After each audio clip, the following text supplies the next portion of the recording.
如果有一天有人和你说，昨天你说梦话了，那你第一时间的反应一定是问我到底说了什么，害怕自己不小心说出一些藏在心里的小秘密。虽然不一定都是坏事啦，但是人总是有不想让人知道的一些事情吧。嗨，大家好，我是阿维。如果有一天你真的会说梦话了，那么那个秘密岂不是保不住了？那个是哪个啊？对，就是那个。是不是确实让人有些担心呢？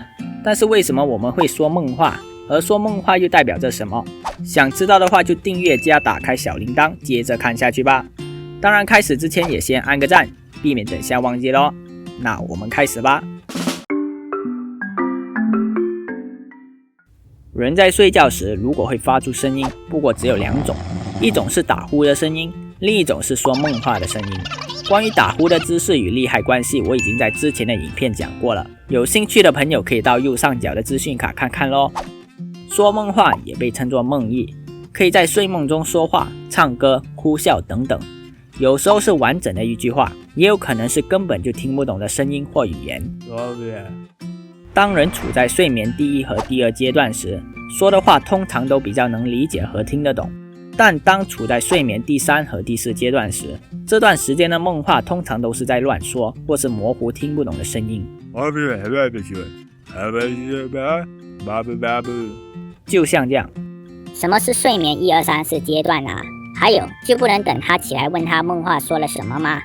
关于睡眠阶段，在之前的提高睡眠品质的影片也有介绍过了，那时你还没有在。如果想知道的话，就去右上角的链接看看吧。OK， 拜。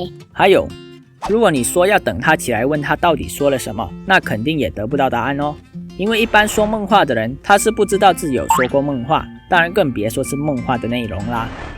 另外，美国睡眠专家也是临床心理学家的 Michael J. Bruce 表示，有大约1%的成年人和25%的儿童都会发生梦游和说梦话的情况，所以这并不是一种非常罕见的事情。当然一开始也提到会不会有不小心透露秘密的事情嘛，那到底我们会不会在睡梦中就不小心爆了自己的料呢？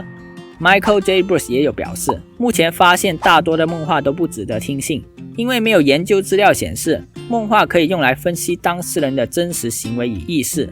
当然同时美国睡眠基金会也有提到，虽然梦话有可能和一个人的过去经历与人际关系有关，但它仍然不是真实意识和理性的思想表现，在法律上一般都不判定梦话与梦游的犯罪责任哦，所以就不怕偷吃的事情被发现啦。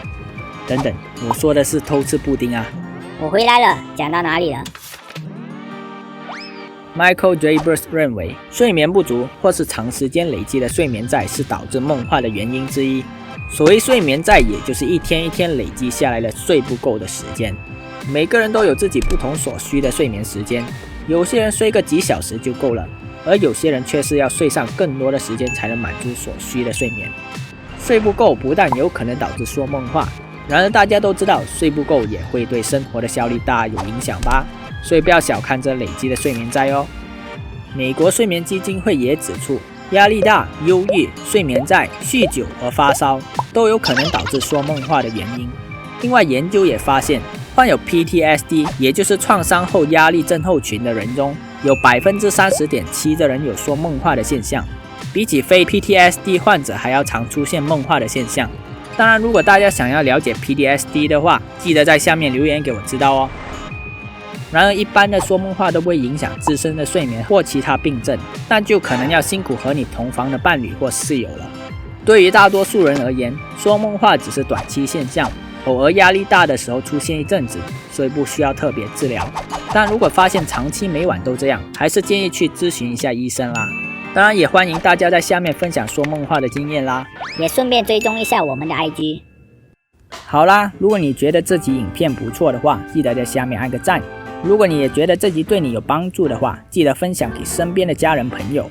最后当然是订阅和小铃铛啦，那所有好玩又有趣的小知识就会第一时间通知你咯。我是阿维，那下集见。